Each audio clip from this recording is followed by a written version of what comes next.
자, 오늘 말씀 속에는 바룩이라고 하는 사람이 조금 메인 캐릭터로 등장을 합니다.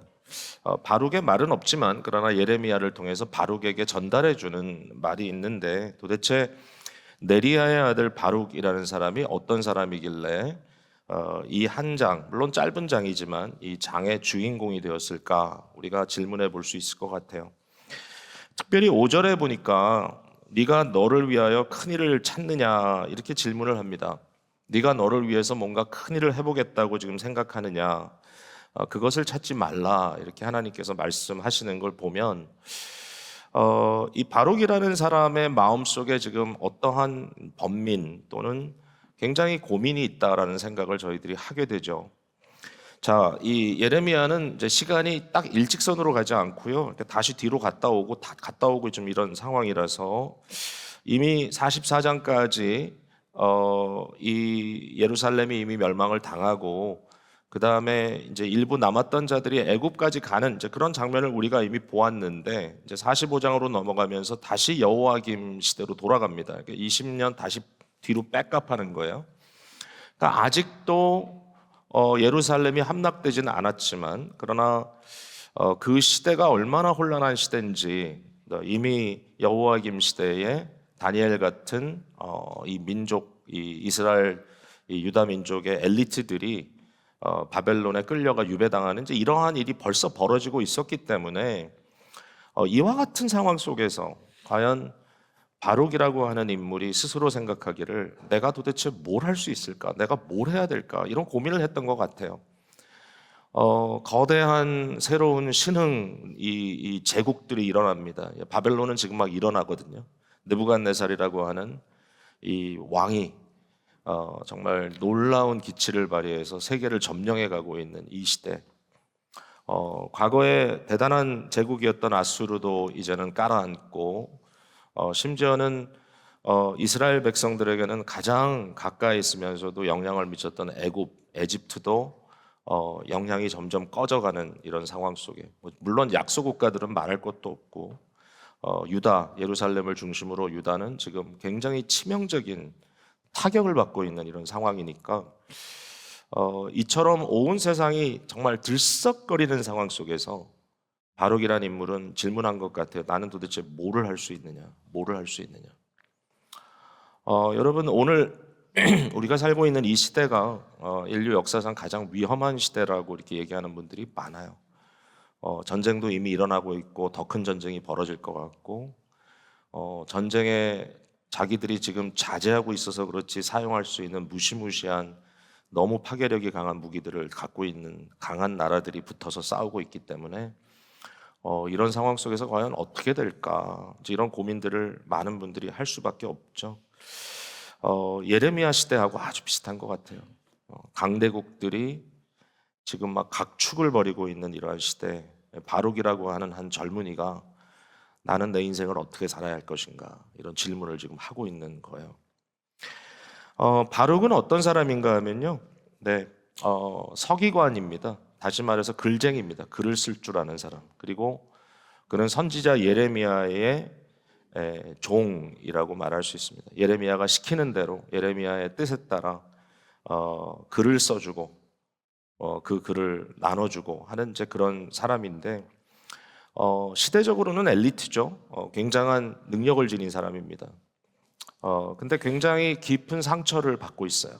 이러한 상황 속에서 오늘 본문 속에 하나님께서 그에게 위로를 주시고, 또 이 전 세계가 들끓고 있는 이 상황 속에서 그가 하는 일이 큰 의미가 없어 보인다라고 스스로 고민할 수 있지만, 그러나 하나님의 나라라고 하는 이 거대한 이 초역사적인 놀라운 이 일이 펼쳐지는 가운데 이 바룩이라는 사람의 삶이 어떤 의미를 갖고 있는지, 그에게 하나님은 얼마나 중요한 부르심을 주셨는지, 이런 여러 가지를 나눠주시기도 하고, 무엇보다도 그의 구원에 대한 약속을 주시는 그런 내용이 오늘 본문 속에 담겨져 있습니다.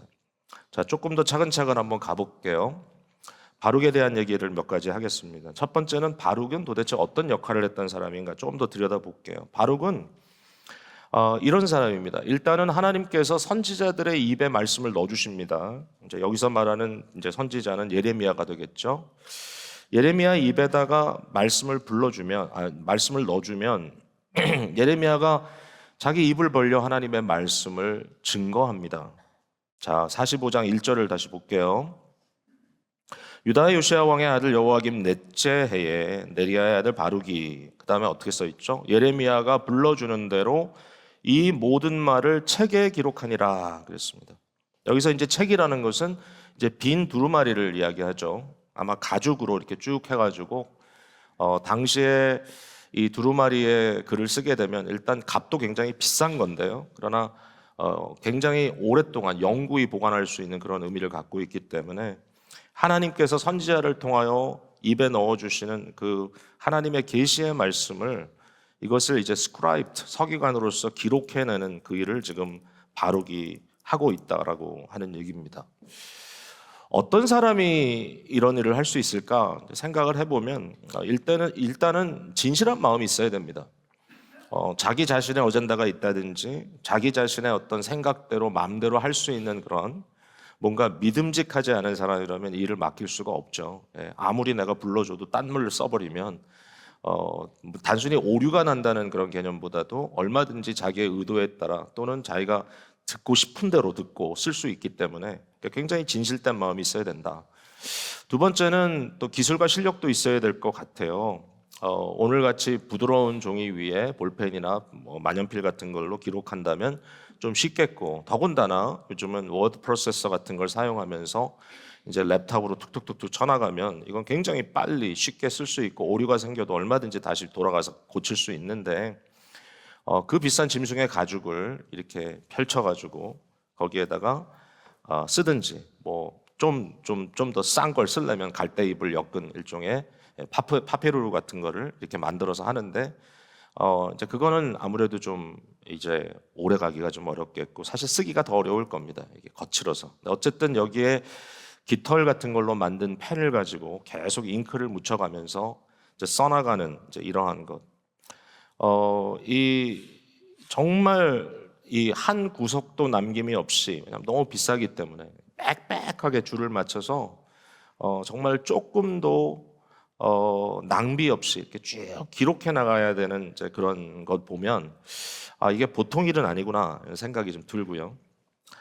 또 하나는 굉장한 헌신도가 있어야 된다는 생각이 들어요. 그러니까 단순히 이제 정직한 것뿐만 아니라 집중력도 있어야 되고 자기의 몸과 마음을 거기 담아야 돼. 헌신되지 않은 사람하고 일하기가 되게 어렵잖아요. 여러분, 제가 한 세 가지를 생각을 해봤는데 생각을 해보면 모든 일에 이게 필요한 것 같아요. 모든 일에. 저희 교회 그 사역자들을 우리가 시시때때로 이렇게 새롭게 또 교회에서 사역하도록 이렇게 세우기도 하는데 이런 질문을 해요. 제 마음속에 일단은 이 사람이 신앙이 정말 있는가? 하나님을 정말 잘 믿는 신실한 사람인가? 신앙이 좋아야 돼요, 무엇보다도. 그다음에 두 번째로 기본적으로 사역을 할 수 있는 이 스킬들이 있는가? 실력이 있는가? 이제 세 번째는 헌신도와 집중력이 있는가? 과연 사역에 대한 헌신을 할 만한 사람인가? 이런 질문을 던질 수밖에 없어요. 저는 이제 보통 사람들에 대해서 좀 믿어주는 스타일이에요. 네, 그래서 믿어주다 보니까 당연히 잘하겠지. 그런 생각을 할 때가 참 많은데 벌써 꽤 오래 전입니다만은 이제 많이 후배인 한 전도사가 저에게 찾아와서 목사님 나의 멘토가 되주십시오 이래가지고 이제 왔는데 그 삶의 스토리를 보니까 좀 마음 아픈 것도 있고 그리고 또 잘하려고 하는 모습도 보이고 그래가지고 제가 우리 교회에서 어떤 사역이라도 좀 하면서 인턴이라 좀 했으면 좋겠다. 마침 이제 영어권 사역을 하게 돼가지고요.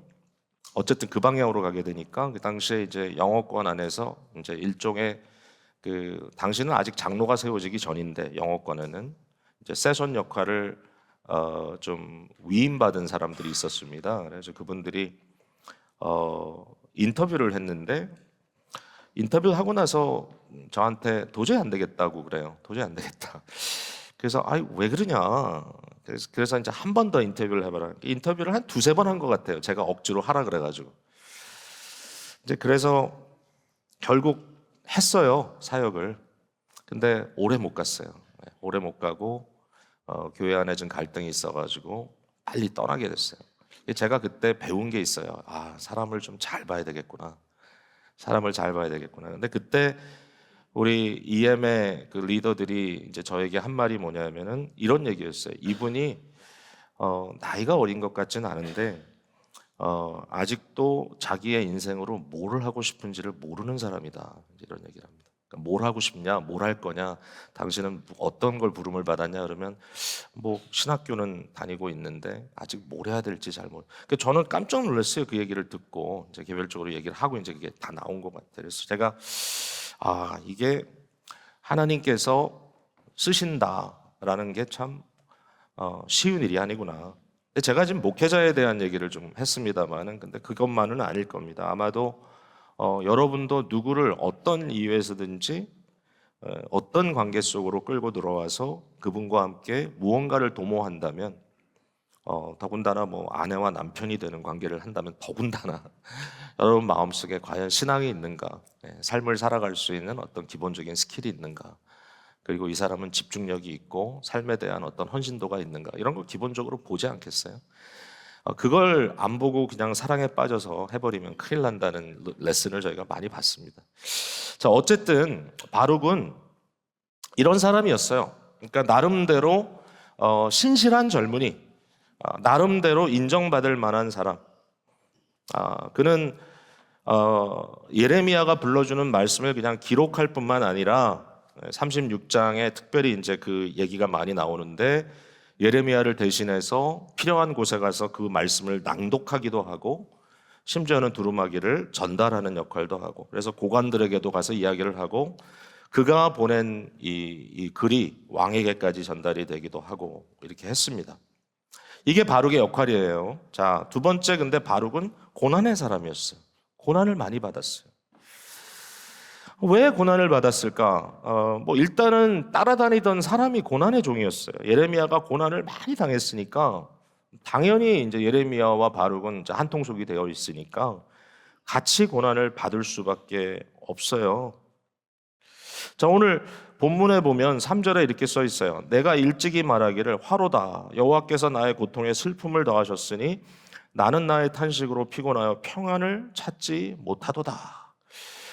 정말 안타까운 얘기죠. 근데 이러한 말이 사실 앞에 20장에 예레미야가 한 말하고 아주 맥이 통해요. 그러니까 예레미야가 그가 하나님의 부르심을 받고 위대한 선지자로서의 사역을 해야 되었지만 그러나 그의 사역은 너무나 막다른 골목에 들어가서 도저히 돌파구가 없는 것 같은 사역이었어요. 누구도 그의 말을 제대로 듣지 않고 누구도 그의 말에 의해서 회개하지 않는 하나님의 말씀은 너무 심각한데 결국 그로 인하여 사람들로부터 버림받고 사람들에게 배척당하고 심지어는 죽음의 위협을 당하고 감옥에 갇히기도 하고 이런 일들이 있었으니까 똑같이 바룩도 그런 어려움을 겪고 있어요. 사람들에게 미움을 받아요. 36장에 보면 사람들로부터 숨어야 됐어요. 그를 좀 아끼는 고관이 몇 명 있었는데 너는 빨리 숨어라 이렇게 얘기했어요. 빨리 숨어라. 생명의 위협을 당해야 됐다라는 것을 알 수가 있어요. 또 그가 정성껏 한 일이 그냥 하루아침에 불타서 날아간 적도 있어요. 한두 번인지 잘 모르겠어요. 기록된 건 그렇게 기록되어 있는데 이런 일이 여러 번 있었는지도 몰라요. 그가 정성껏 두루마리에 또박또박 예레미야가 불러준 말씀을 적었는데 그 말씀을 왕에게 전달했어요. 그랬더니 왕이 어떻게 했냐면은 그것을 한 줄씩 읽고요. 그리고 그 줄을 쫙 칼로 잘라가지고 가죽이니까 그걸 불에다가 툭 던져버리고 또 읽고 쫙 잘라서 불에 던지고 누구도 그것을 두려워하지 않았어요. 왕 주위에 있는 사람들이. 하나님은 지금 어마어마한 경고를 내리고 있는데 실실 웃어가면서 쭉 잘라서 버리고 쭉 잘라서 버리고 거기서 끝난 게 아니에요. 예레미야가 바룩을 다시 불러다가 했던 얘기 썼던 글 다시 쓰게 합니다. 여러분 이게 얼마나 맥빠지는 일인지 아시죠? 요즘은 이제 하다 보니까 좀 요령들이 생겨가지고 많이들 조심스럽게 하는데 옛날에 월 프로세서로 글 다 썼다가 다 날린 적 있으십니까? 제가 몇 번 그랬는데요. 야, 그토록 정말 다리에 힘이 쫙 빠지는 시간이 없어요. 몇 시간 걸려서 심지어는 며칠 걸려가지고 겨우 몇십 페이지 써놨는데 그게 어떻게 다 날라가. 그러니까 옛날 얘기입니다. 요새 같아서야 그런 일이 거의 없습니다. 어로매틱 세이브도 되고 하니까. 근데 정말 이런 상황을 이렇게 겪었다라는 거예요. 뿐만 아니라 물론 이제 시간적으로는 이후의 일이긴 하지만 바룩이 오해를 받는 그런 이야기들도 나와요. 한번 볼까요? 지난주 나눴던 얘기인데 43장으로 가면 43장으로 가면 이제 예레미야가 이제 애굽으로 끌려가는 그런 장면이잖아요. 여기 보면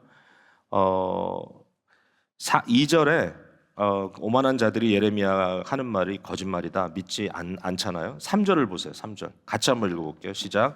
이는 네리야의 아들 바룩이 너를 부추겨서 우리를 대적하여 갈대아 사람의 손에 넘겨 죽이며 바벨론으로 붙잡아 가게 하려 함이라. 이게 좀 말이 안 되는 것 같은데 도대체 왜 이런 애매한 말이 퍼졌을까? 이 상황에서 예레미야는 상당히 이제는 나이가 좀 지긋이 들었을 거예요. 젊은 나이에 부름을 받았지만 이제는 꽤 시간이 지나갔어요. 바룩은 젊은 사람이에요. 근데 이 관계 속에서 이제 어떤 말이 퍼지냐면은 이 바룩이 머리가 똑똑한 친구인데 얘가 꾀감하는 친구인데 얘가 사실은 바벨론에 지금 붙어먹고 있는데 어떻게 해서든지 자기의 이 스승이요 자기의 멘토인 선지자 예레미야를 이렇게 잘 말로 구슬려서 자기가 하고자 하는 일을 하게 만든다. 이제 이렇게 얘기를 한 겁니다. 여러분 예레미야가 하는 말이 미워도 예레미야는 예레미야 아닙니까? 예레미야는 당시에 미워도 예레미야니까 사람들이 쉽게 비방하지 못해요. 그에게 불평하고 싶어도 그를 두렵게 여기는 게 있어요. 근데 바룩은 달라요. 바룩은 문제예요. 바룩이 잘못한 거예요. 결국 바룩은 아무 힘도 없고 또 바룩에겐 영향력도 없고 바룩은 아직 어리기 때문에 바룩이 이 모든 것을 뒤집어 쓰고 근데 그 오해가 다른 것도 아니고 예레미야가 잘못하는 것은 바룩의 문제다. 바룩이 그렇게 영향을 미치고 있다. 이 오해가 얼마나 끔찍한 말이었을까? 여러분 상상할 수 있죠? 참 오해받는다는 것만큼 억울한 게 없어요. 내가 뭘 했길래, 내가 무슨 말을 했길래, 내가 뭘 잘못했길래 나에게 이런 걸로 뒤집어 씌우는가? 바로 굉장히 깊은 번민 속에 빠져 있습니다. 깊은 번민 속에 빠져 있습니다. 자, 이게 바룩의 상태입니다. 오늘 본문을 통해서 이제 세 번째로 바룩에게 주신 약속은 뭔가? 하나님께서 바룩에게 어떤 약속을 주시는가 이겁니다. 자, 첫 번째는 바룩에게 선지자의 약속을 주세요. 선지자의 약속을 주세요. 저는 이 말이 너무 와서 닿아요. 45장 4절에 보면 45장 4절에 보면 이렇게 써 있어요. 너는 그에게 이르라. 예레미야에게 바룩에게 하라는 거예요. 여호와께서 이와 같이 말씀하시기를 보라. 나는 내가 세운 것을 헐기도 하며 내가 심은 것을 뽑기도 하나니. 근데 이 말이요. 이 말이 예레미야를 처음 불렀을 때, 예레미야가 어릴 때, 처음 정말 예레미야가 스스로 하나님께서 불렀을 때 나는 어린아이입니다라고 하나님 앞에 이 고백할 수밖에 없었던 그 시절에 예레미야를 불렀을 때 하나님께서 그에게 하신 말과 똑같아요. 예레미야 1장 10절에 보라 내가 오늘 너를 여러 나라와 여러 왕국 위에 세워 내가 그것들을 뽑고 파괴하고 파멸하고 넘어뜨리고 건설하고 심게 하였느니라. 그러니까 예레미야는 어린 아이와 같았고 그 당시에 예레미야는 정말 어떻게 보면 아무런 힘이 없는 사람인데 그에게 하나님께서 말씀을 주실 텐데 그 말씀을 통해서 뭐를 하냐면은 그 당시에 그 주위에 그 열강들 속에서 이 혼란스러운 시대에 어떤 나라를 세우기도 하고 어떤 나라를 무너뜨리기도 하고 하나님께서 그를 통하여 심기도 하고 심은 것을 뽑기도 하고 세우기도 하고 헐기도 하고 이렇게 하시겠다라고 말씀해 주셨다는 얘기입니다. 그러니까 바룩이 단순히 선지자의 종이 아니라 이제는 선지자의 반열에 오르는 그런 모습이 어떤 의미에서 보면 저는 45장이 예레미야 이후에 석세션을 얘기하고 있다는 생각이 들어요. 그러니까 예레미야 이후에 누가 예레미야의 사역을 이어갈 것인가. 물론 시대는 너무 어렵고 힘든 시대이지만 그러나 바룩이라는 인물을 하나님께서 또 들어쓰시겠다라고 말씀하시는 것 같아요. 바룩이 어떤 말을 전하게 될까요? 여기 보니까 모든 육체에 재난을 내리겠다라고 하는 하나님의 말씀이 5절에 등장을 합니다. 모든 육체, 놀라운 말이죠. 자, 46장부터 51장까지 이제 거의 다 예레미야 끝이잖아요. 이제 이 내용을 쭉 읽어보면요, 이 유다를 두르고 있던 모든 주위의 국가들을 하나씩 하나씩 하나님께서 심판하십니다. 말씀으로요. 애굽에 대한 말씀, 블레셋에 대한 말씀, 모압에 대한 말씀, 암몬에 대한 말씀, 아수르 족속들이 있는 다메섹에 대한 말씀, 엘람이라고 하는 나라에 대한 말씀, 심지어는 지금 막 일어나고 있는 바벨론에 대해서. 바벨론아, 네가 지금 이렇게 일어나서 너희가 정말 세상 모르고 너는 너무 교만하지만 그러나 하나님께서 너를 다 쓰고 난 이후에는 너도 심판할 것이다. 예, 이 세력을 떨치던 모든 나라와 민족들, 이 모든 것에 대해서 뭐라고 얘기하는 겁니까? 하나님이 너희를 세웠고 하나님이 너희를 심었다. 결국 그 하나님께서 그의 때가 되면 너희를 허물 것이고 너희를 뽑을 것이다. 저들의 세력이 위대하고 그들이 보기에는 자기의 신세가 너무나 위태해 보인다 할지라도 저들의 시간조차 영원하지가 않다. 이제 말씀을 쭉 읽다 보면 하나님께서 군데군데 이스라엘 또 유다 백성들에 대해서는 모든 사람을 다 멸할지라도 내가 너희들은 다시 회복하겠다 이런 말씀을 하세요. 이 하나님의 위대하신 약속의 말씀을 전하게 되는 거예요. 전 세계를 상대로. 저는 여기에서 우리는 굉장한 힘을 느끼게 됩니다. 저와 여러분은 하나님의 사람들이거든요. 저와 여러분은 하나님의 사람, 그리스도 예수 안에서 왕 같은 제사장, 선지자들로 우리를 부르시고 고난의 종이신 예수 그리스도의 그 모든 하신 일들을 우리의 입에 담고 우리의 삶에 담아서 세상에 선포하는 위대한 사명을 우리에게 주셨는데, 그러나 우리는 너무 약한 존재들이에요. 내게 무슨 힘이 있어? 내게 돈이 있어? 내게 정치력이 있어? 내가 어떤 권력이 있어? 내가 말을 잘해? 내가 사람들이 내가 앞에 서면 그냥 꼼짝 못하고 다 듣고 있어? 여러분 한 사람 한 사람 자기 자신에 대해서 한번 평가를 해보세요. 내가 도대체 뭘 할 수 있단 말인가? 그럼에도 불구하고 바룩처럼 말이죠, 약한 것 같고 사실은 이 전체적인 상황을 돌아봤을 때 나는 아무렇게도 중요하지 않은 것 같은, 이 시대에 나 같은 사람은 정말 뭘 하든지 별 의미가 없을 것 같은 그러한 사람이지만 그럼에도 불구하고 하나님께서 우리를 위대한 사역의 자리에 세우신다는 거예요. 하나님의 뜻을 나누고 하나님의 생각을 전하고. 여러분 한번 생각해 보세요. 요셉이라고 하는 청년이 있었습니다. 요셉이라는 청년이 애굽의 종으로 팔려갔다가 아주 억울한 옥살이를 오랜 시간 동안 하고 있습니다. 정말 말도 할 수 없는 몰골이었겠죠. 그런데 이 옥에 갇혀 있었던 정말 힘없는 청년에게 하나님께서 지혜를 주셔서 바로라고 하는 전 세계를 제패하는 이 왕의 미래에 대해서 말할 수 있는 놀라운 지혜와 환상을 그에게 주셨어요. 7년간의 흉년이 끝이 아니다. 7년간의 풍년이 끝이 아니다. 그 이후에는 하나님께서 너에게 기근과 흉년을 주실 것이다. 이 말을 듣고 바로도 떨었을 겁니다.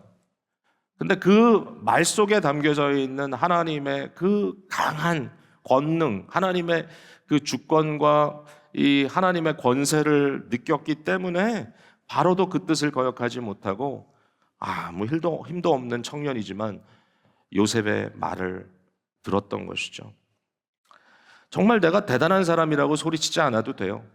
요셉이 나는 이런 사람인데 내 레주메가 어떻고 나는 하나님과 언제부터 대화를 나눴고 하나님은 언제든지 나에게 말씀하시고 그런 얘기 안 해요.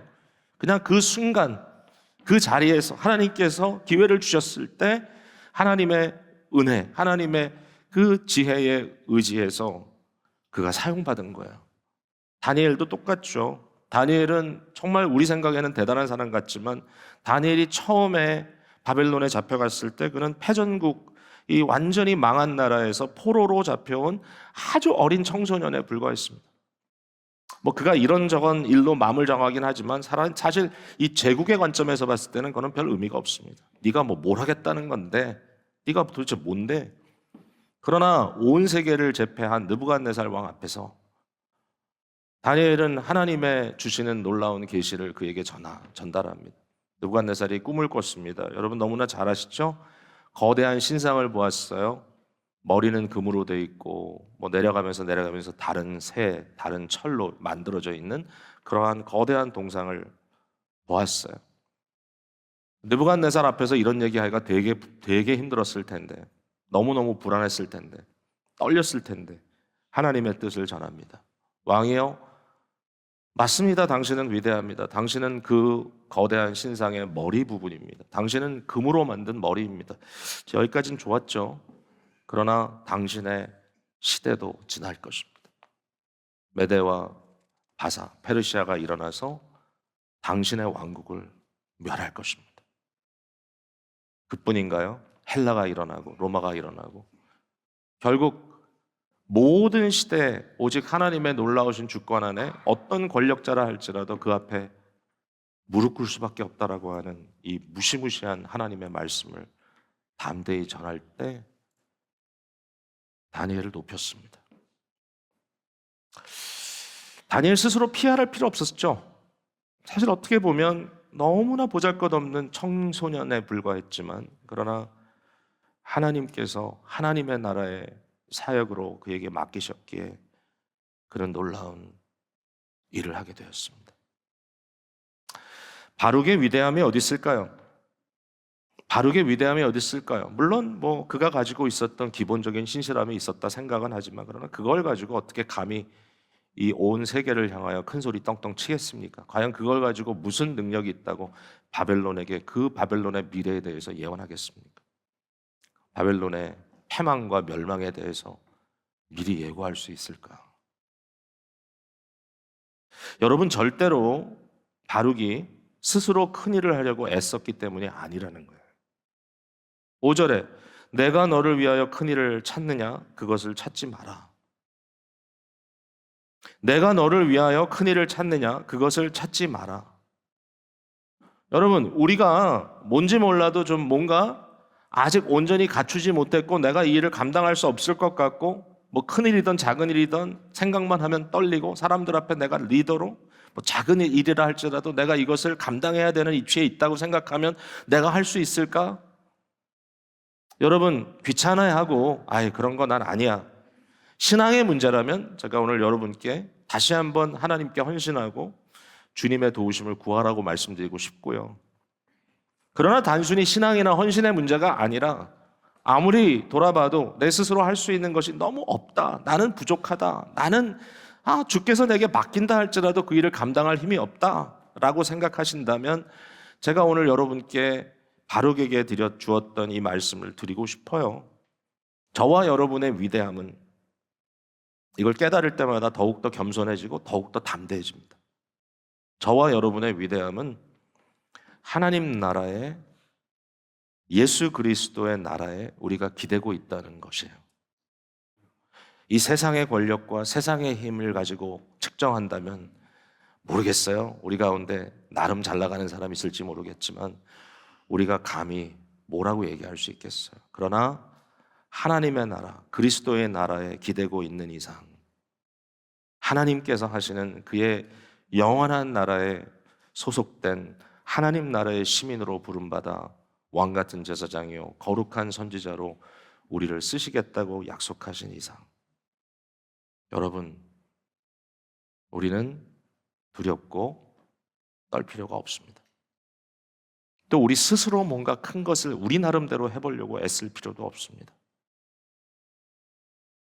바룩이 하나님의 나라의 의미를 그의 삶 속에 담고 있는 이상 더 큰 일을 찾을 것이 없을 것입니다. 사랑하는 성도 여러분, 여러분이 지금 뭘 하고 계시는지요? 글쎄요, 과연 나는 뭘 하고 있을까? 내게 주어진 것이 뭘까?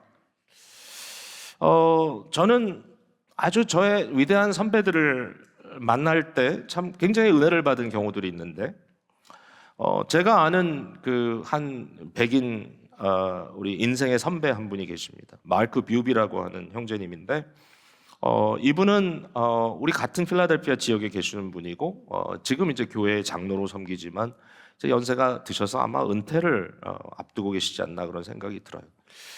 이 마크 뷰이라는 분은 변호사예요. 직장이, 자기 직업이. 그래서 변호사로 훈련받고 이제 일을 하다가 젊은 나이에 시간이 이제 지나도 하나님께서 자녀를 주지 않았어요. 부부에게 아이가 없어요.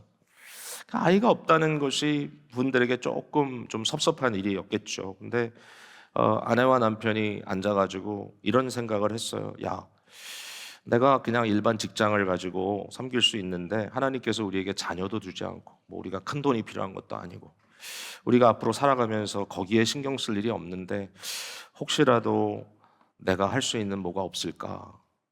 아, 진짜 자기 자신의 모든 것을 들여서 교회를 섬길 뿐만 아니라 자기가 속한 교단을 섬겼어요. 행정일을 하고 법적인 업무를 처리하고 작은 교단이에요. 한 교회 200교회밖에 안 되는.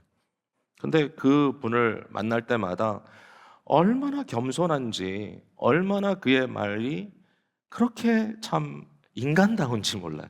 근데 그를 통해서 교단이 너무 세련된 교단으로 변화됐어요. 그 이유가 뭐냐? 하나님께서 우리에게 아무 자녀도 주지 않으시고 나는 큰 돈도 필요 없고 아내와 함께 앉아가지고 자 이제 우리 이렇게 살자. 평생 그렇게 살아오신 거예요. 지금도 많이 이제 은퇴해서 내려놨지만 여전히 선교부에서 열심히 사역하고 있어요. 제가 사랑하는 할비컨 목사님, 우리 교수님 생각도 납니다. 가나베 선생님, 뭐 유명한 한국 선교사이기도 하셨고, 그러나 웨스민스터에서 선교학 교수로 오래 섬기셨던 분인데, 그가 은퇴하실 때 제가 우리 선생님께 물어봤어요. 선생님, 이제 뭐 하실 거예요? 이제 뭐 하실 거예요? 이미 그때 우리 가나베 우리 교수님, 우리 선생님은 눈이 잘 보이지 않았어요. 약한 부분이 많았어요. 내가 눈이 보이지 않으니 더 이상 글을 쓰고 하는 것도 너무 어렵습니다. 한국말을 떠듬떠듬 하셨잖아요. 잘하셨어요, 비교적. 근데 이런 얘기를 했을 때가 지금까지는 제 아내가 저를 위해 살았는데 이제부터는 제가 제 아내를 위해 살아야지요. 등치가 이렇게 크신 분이 그 얘기를 하는데 와, 마음이 뭉클하더라고요. 왜냐하면 그때 그 아내가 치매 초기였어요. 이제는 내가 아내를 위해 살아야죠. 안타깝게도 할비컨 교수님이 암으로 아내보다 먼저 세상을 떠났어요. 아내는 이 케어링 센터에 들어가 있고 하스피스에서 마지막 며칠을 보낼 때 찾아가서 옆에 있으면 눈을 뜨고 아직도 내가 여기 있습니까? 그러면서 너무 하나님 보고 싶어, 예수님을 만나고 싶고 천국에 가고 싶은데 이야기를 나누다 보면 제 아내가 마음에 걸립니다. 제 아내가 마음에 걸립니다. 저는 인생이 뭔가라는 생각을 많이 하게 됩니다, 요즘은. 철이 드는 것 같아요. 그래서 도대체 뭐가 그렇게 대단한 일을 하겠다고 세상을 뛰어다니는가. 근데 우리 사랑하는 선배님들의 모습을 보니까 주께서 시간 주시고 기회 주시면 최선을 다해 성실하게 열심히 헌신해서 살아가지만 그러나 어떤 순간이든지 그 순간에 하나님 나라의 일꾼으로서 내게 맡겨주신 그 일이 무엇이든지 간에 다른 사람이 가진 것 내가 못 가졌다고 안타까워하고 마음 아파하는 것이 아니라 이것이 내게 주신 기회가 아닐까? 도리어 이것이 내게 주신 하나님의 부르심이 아닐까? 남들 가진 거 다 가지려고 열심히 달리는 것으로 내 인생을 소모하는 것이 아니라 바룩에게 주신 것처럼 남들처럼 살 수 없기에 내가 힘들고 고통스럽고 번민이 있지만 그러나 내게 맡겨주신 그 일이 뭘까? 하나님이 나에게 이 일을 주신 게 아닐까 생각하게 되는 거죠. 한 가지 더 얘기를 한다면 바룩에게는 그의 구원을 약속해 주셨다는 거예요. 이것이 전리품 같다 그랬어요. 노량물 그랬는데 전쟁에 승리한 사람이 얻는 것을 얘기합니다. 모든 전쟁을 끝난 후에 모든 싸움, 너의 인생의 싸움을 다 마친 후에 하나님께서 너에게 약속한다. 너는 너의 구원을 받을 것이다. 여러분, 이것처럼 중요한 게 없습니다. 바울이 그가 복음을 전한 후에 도리어 자신은 버림받을까 이 생각을 의식하며 사역했다 그래요. 고린도전서 9장 27절에 내가 내 몸을 쳐 복종케 하면 내가 남에게 전파한 후에 자신이 도리어 버림을 당할까 두려워함이로다.